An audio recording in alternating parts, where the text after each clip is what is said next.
describe the disappointment and what went wrong and what didn't happen for you guys to be successful? Well, I would say disappointment really because our expectations are very high. I think they have since Gibby and I have been together in 2011. We fully expect to be in postseason each and every year. In the last 2 years, we've been 500. This year, the injuries certainly hurt us early in the year. But there were some things we did well. I mean, defensively, we're the best in the league.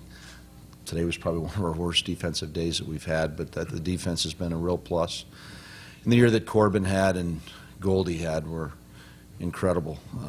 We had some players that regressed than what their norms have been the last couple of years, along with the injuries and certain things that we're going to look at as we go into the off season. We hit a lot of double plays. We gave up a lot of home runs. We had the blown saves. Areas that I think that we could work on and find ways to get better at. But we're ready to kind of put this year in the rearview mirror, and we're going to get to work tomorrow. We're going to have meetings all day discussing the roster, minor leagues, our needs. But I'm hoping next year we're not here once again talking about finishing 81 and 81. What happens in the next few days? What changes do you anticipate making? Really, it's just going to be meetings. I don't anticipate any big changes.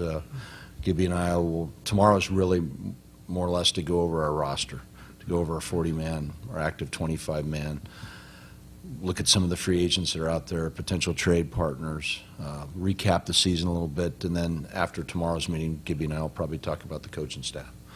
So tomorrow's really not anything when it comes to changes or if there will be changes on the coaching staff. It's really recapping the season and trying to start to put together a plan for the off season.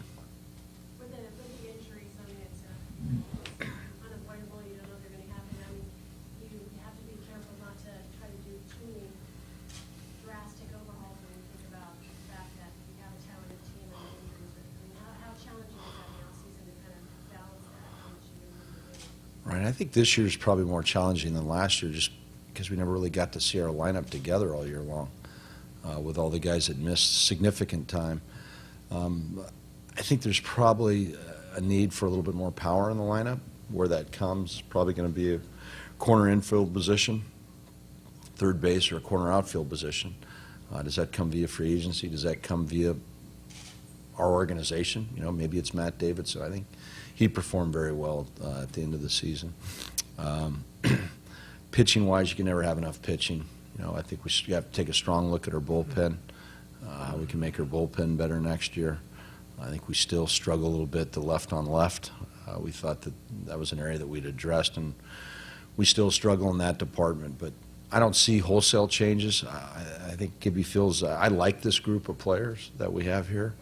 I think their expectations were higher than as well, and we just never really got to see kind of that off-season plan come together because of the injuries. So my hope is that Cody comes back. He's the one that I'm probably most worried about.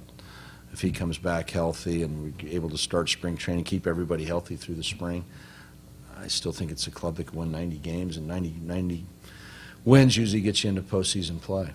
But not the way it's currently constituted. You just elucidated areas that need improvement. You want to make improvement in those areas, and then you think that club would be a 90-win team, right? Well, I think that we probably need at least another bat.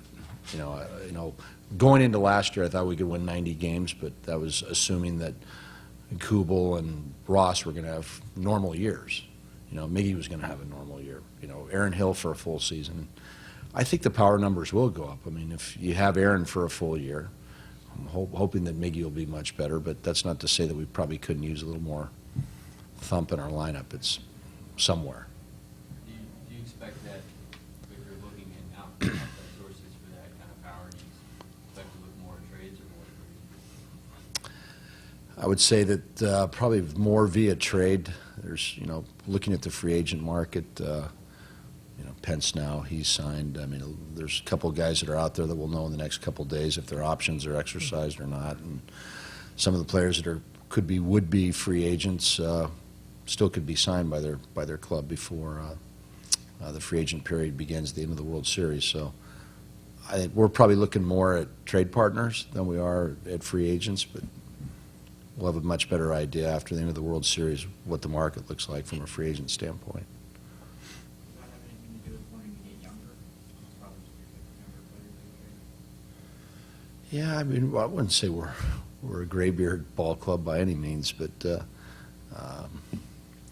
know, I would say that, you know, I like youth. I mean, I think you know, you look at when you have guys like Owens and Didi out there and Eaton and Pollock. I mean, it's nice, those fresh legs, you know, as well as fresh arms, young arms. What we had in Corbin, it's nice to have. I believe in our system a lot. We're going to first and foremost look internally. You know, I mean, the Jake Barretts, the Matt Stites, that's probably what we'll spend a lot of time talking tomorrow is, you know, which guys do we have at the upper levels right now that we think we should bring into camp, that we think are legitimate candidates to maybe break with us next year. Then we'll start looking at trade partners, and always rather have younger players than older players. Who sits in on these meetings? How, is it your whole staff, or the coaching staff? I really don't want to get into details exactly the names and the people. There'll probably be 10 to 15 people, but it's our key evaluators, Gibby, our trainers. Scouts, stuff like that? Yes, yeah. Mhm. Do you think you have the right starting pitching in place, given help? You do have 5 guys coming back and it's I mean, I think, you know, looking the way Cahill threw the ball and McCarthy the second half of the season, both those guys, I think, thrown the ball more like we thought they would, which is a plus sign. I think the experience that Delgado that he had this year, I think he'll be much better next year. We need to work on a breaking pitch for him. I think he realizes that. We realize that. Miley finished strong. Corbin, great year. And we've got Archie Bradley and Holmgren and Skaggs and a lot of pitching here from within, and that's not to say we're not going to look outside the organization, but I wouldn't say that I'm overly worried about our starting pitching. With those three, you mentioned Delgado, Cahill, and McCarthy. What do you think a reasonable amount of improvement from this year to next year is? What's a reasonable amount to expect? In the way of, I mean, what can we expect in the way of one-loss record, innings? Just how they, I mean, I know Cahill and McCarthy both struggle with some mechanical things that kind of threw them off a little bit. How much can you expect them to not have to deal with that this year? Well, I think, especially with Cahill, I mean, Cahill was a guy that had, 2 or 3 years in a row where he threw 200 innings, had 30-plus starts. You know, this year he got hit with a line drive, missed significant time, but there's, you know, to me, I think Cahill is a guy that even with some of the mechanical deficiencies that he has, it's really just getting into a consistent arm slot and hand position to be able to cut down the walks and to be a little bit more efficient with his pitches. You know, I mean, when you walk people and you run deep counts, your pitch count gets up there and you're not able to go deeper into games. But Cahill's, for the most part, is a pretty healthy guy, and it's never had any issues with his arm. I think we could fully expect him next year, based on the way he finished, to give us 30 starts and 200 innings, and hopefully double-digit wins with a good ERA. McCarthy, I mean, if you look at him, he's pretty much where he's been. I mean, we didn't fully expect him to give us 30 starts and 200 innings. He's a guy that probably 140 to 150 innings. He's going to spend some probably time again next year on the deal. I mean, it's just been his history, and we knew that when we signed him. But if he throws that two-seamer sinker like he did and keeps the ball down, and the way he's pitched the second half, you know, I think we've got a bona fide starter right there, and I think we've got the depth with our young pitchers to pick up the innings that he doesn't provide us next year. Looking at both you guys and the Nationals, this is for both of you, the Nationals finished 10 games over 500 and 10 half. You guys finished 500 and like 11 half. Is this going to be the norm? You got to make up this gap, or do you think these teams are going to come back to the pack a little bit in the future? I mean, we saw an historic run by the Dodgers this year. I mean, the Dodgers are the Dodgers. I mean, you know, they have unlimited resources, and I fully expect them to even add on to what they currently have this winter. You know, it's just, for us, we're going to have to play more consistent baseball and make less mistakes. You know, I think this year, you know, we had opportunities, I think, Barry, to kind of put people in our rearview mirror, and we didn't do it. They were 9 out. Who knows, if we would have played real good baseball at that time, they were 14 or 15 out, they might have cashed it in. So for us, it's, you know, playing good baseball for 6 months, and I think we could play with the Dodgers. I mean, we did earlier in the season. It's just we need to be more consistent from April through the end of September, and hopefully keep our core players on the field. And you're going to have significant years from some pitchers and some positional players, and we did, with Goldie, and I think we did for the most part with Corbin, but it's going to take more than two. When you win divisions, you have 4 or 5 guys that have great years. So you think it's going to be up to you guys to close the gap? Yeah, I'm not one to say that they're going to fold all of a sudden, that this was just a mirage. I think everyone fully expected them to be a lot better than they were in April and May, and I fully expect them next year to be strong again. And I think they'll even probably be better. And by getting to the playoffs, I think now that they've kind of all come together and know that they can win, so they're going to come in very confident. So I think it's up to us and the Giants and the Rockies and the Padres to close the gap on them. One season removed now from the Upton trade, how do you kind of evaluate where you guys are after that? And I guess also in the context of saying you need a little more power on an outfield corner. I'm happy with the Upton trade. I mean, Prado, what he's brought to this club, a guy that could play multiple positions, and he's not going to hit the home runs that J-Up does, but I think he's as much of a run producer as J-Up was. The bats, I mean, what did he end up with? Close to 700 plate appearances, which is pretty amazing. I mean, a guy you can count on day in and day out that's going to be out there. And the depth that we acquired in that deal, I think we'll have a better idea probably in the next 2 to 3 years. But the season that Drury had, he's one of our better positional player prospects at third base. And I think Delgado at 23 years old held his own this year, and Sproul, we think, is either a back into the rotation starter or a long reliever. And Nick Ahmed is probably one of the best defensive shortstops there is in all of baseball. So long term, the depth I think helps, and being able to control those players for multiple years versus J-Up we only had for 2 more years of control. And it probably hurts not to have the power that we had with him, in the corner outfield spot, but we still think we can win without the big thumpers if we keep our guys healthy and kind of moving the players around and applying pressure on ball clubs throughout ball games. So I'm happy that J-Up was a contributor for a team that won the NL East, and he had a good year, and we're happy with the guys that we have.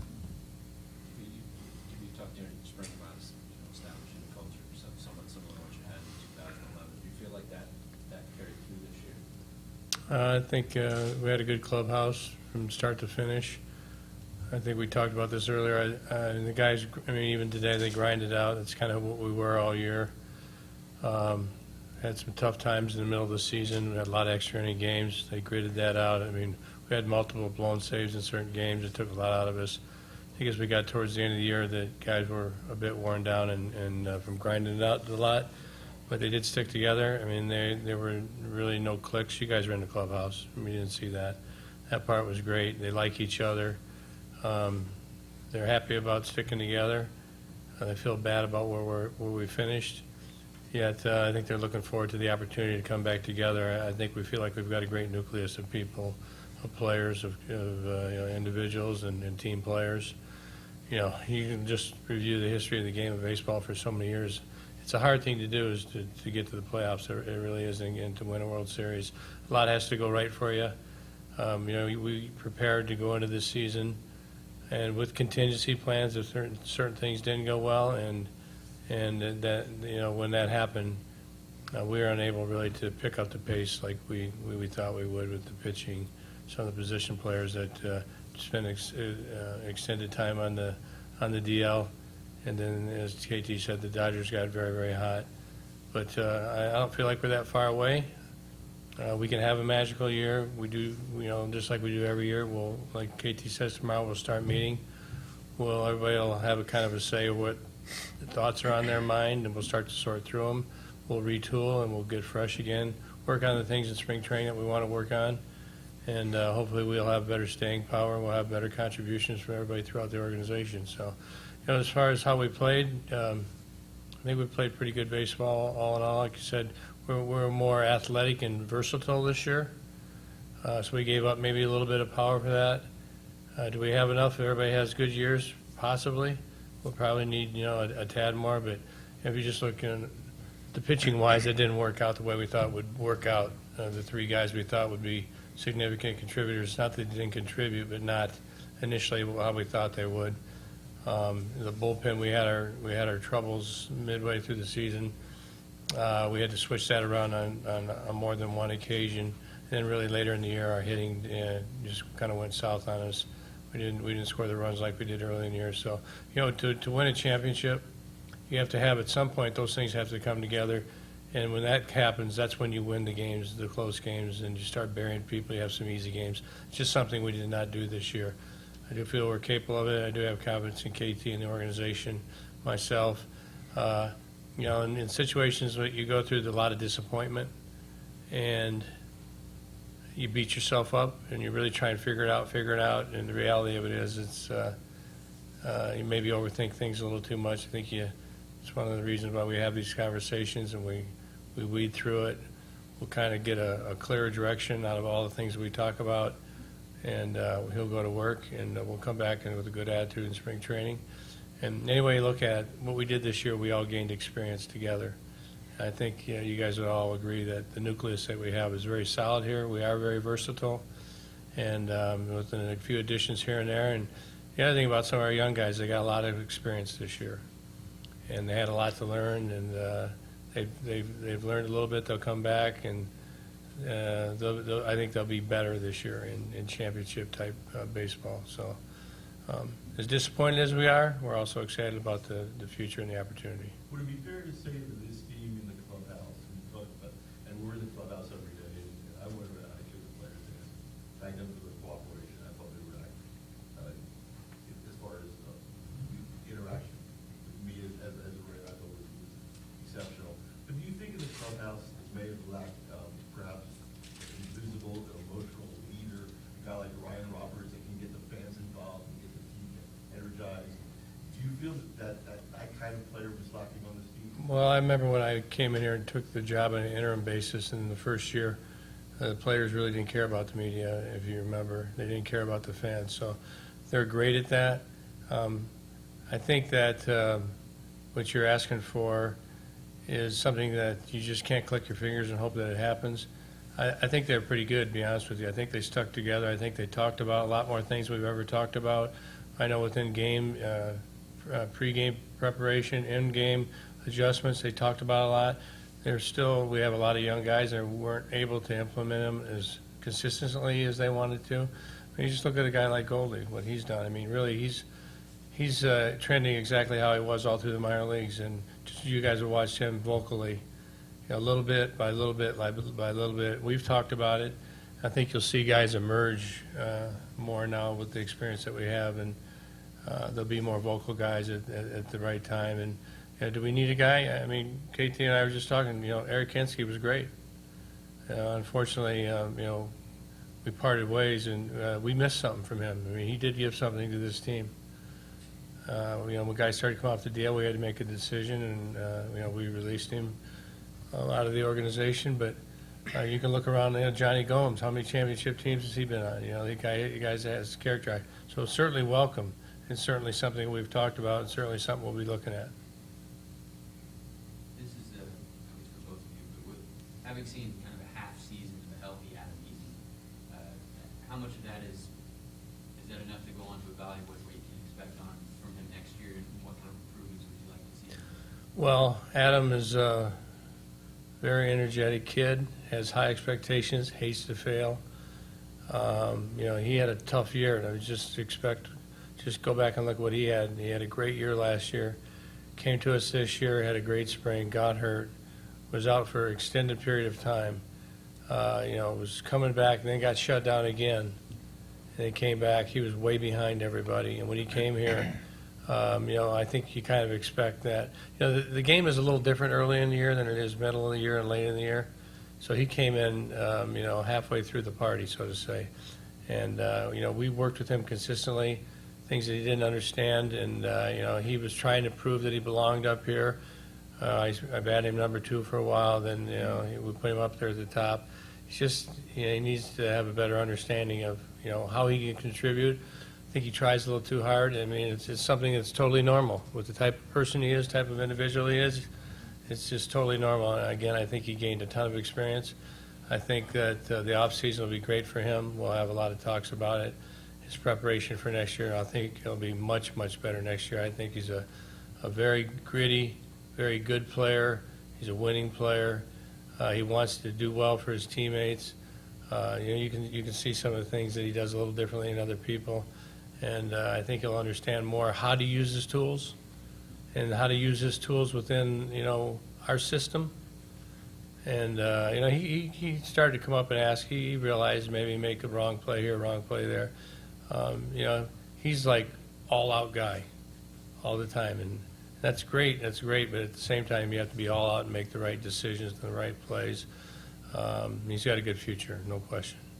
You have to implement what Kevin and you talk about. On your kind of wish list, what kind of changes would you like to make this club better? Well, again, we're just finished the season. I don't know that I can sit here and tell you that right now, Barry. I think I have a lot of thoughts on my mind. I made a lot of notes. We'll have a lot of discussions, and we all kind of compare what you're talking about right now. I don't know that we have that figured out. But obviously, we want to play a very aggressive game. We want to be able to make plays. We want to be athletic. Obviously, you need to be able to make pitches. I mean, you look at the Pittsburgh team. They've collapsed 2 years in a row. And this year, look where they're at. So, I mean, what did they do? They kind of changed their schematic of how they pitch guys and keep the ball in the ballpark, which is something that we didn't do well. They added Liriano, who's been very, very good for him for $1 million.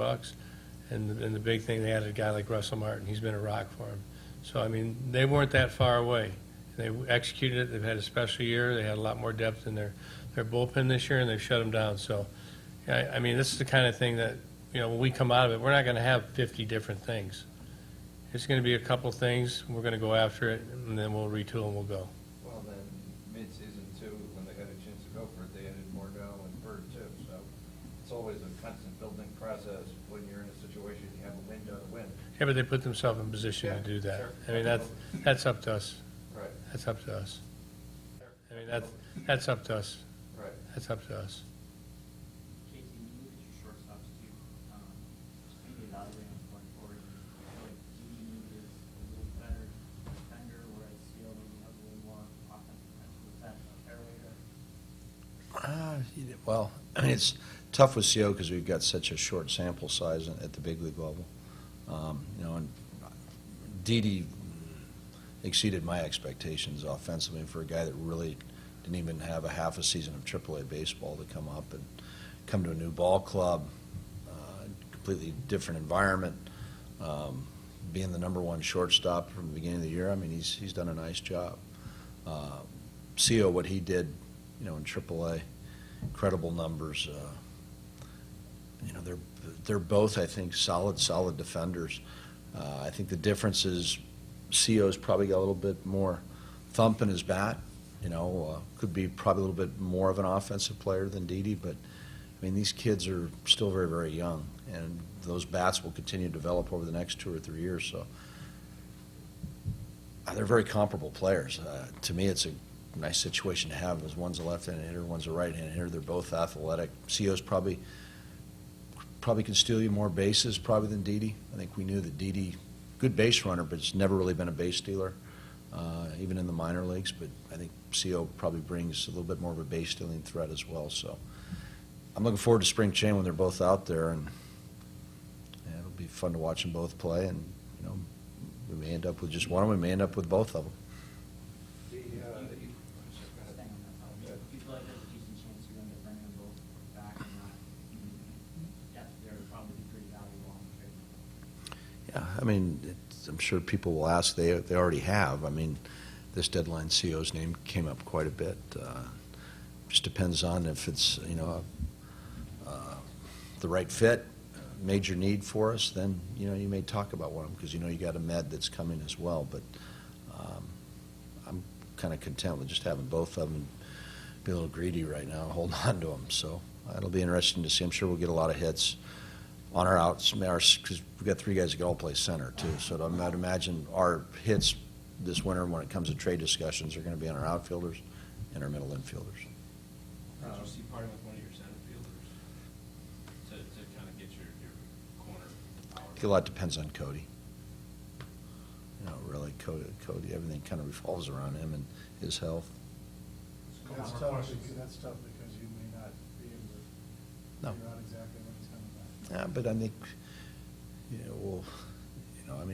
we're seeing him today. He's a lot better today than he was a month ago. But, we probably won't know that. And I think we need to be conscientious that there's no guarantees that he's going to be ready to start the season. We're hoping that he is, but that's why it's going to be probably tough to move an outfielder unless we're getting an outfielder back. Mark, I know you've talked about it a million times, but for our Fox World Series coverage, can you just reminisce for a moment about your iconic Dodgers moment? Prefer not to. We've kind of talked about it a lot. I mean, what's there to say? It's been said. I will say this. I hope someday somebody on this team gets to create a moment like that and be historic, and for us to win the World Series. I mean, that'd be the greatest thing in the world, for me to be able to relive that way. What I did is done. It's over, and we talked about it earlier. You weren't here. I'm not into big birthdays. I'm not into anniversaries that much, although I have to be with my wife. But we're looking to create new historic things, and so we can all identify. I mean, that's why we work hard, and we talked to the team a little bit today. There's a lot that we have to endure, and sometimes you get really frustrated, and you see the players get frustrated, or the front office get frustrated, and we're always taught to be good team players and stick behind each other. And when you do something like that, then you really understand why you did it and why it was all worth it. And I'm hoping that someday somebody on one of my teams is able to do something like that. And there's nothing more that I'd like to do is celebrate a World Series with this clown over here. Am I right? Clown is right. A lot of you guys in your bullpen had uncharacteristic off years. Do you expect most of those guys to come back and kind of get back to form next year and not have to really change the character too much? Well, most of them are under contract, or, in Ziegler's situation, we retain his rights for at least one more year. So I'd say we'll probably tweak the pen a little bit. I probably find hard to believe that they'll all be back.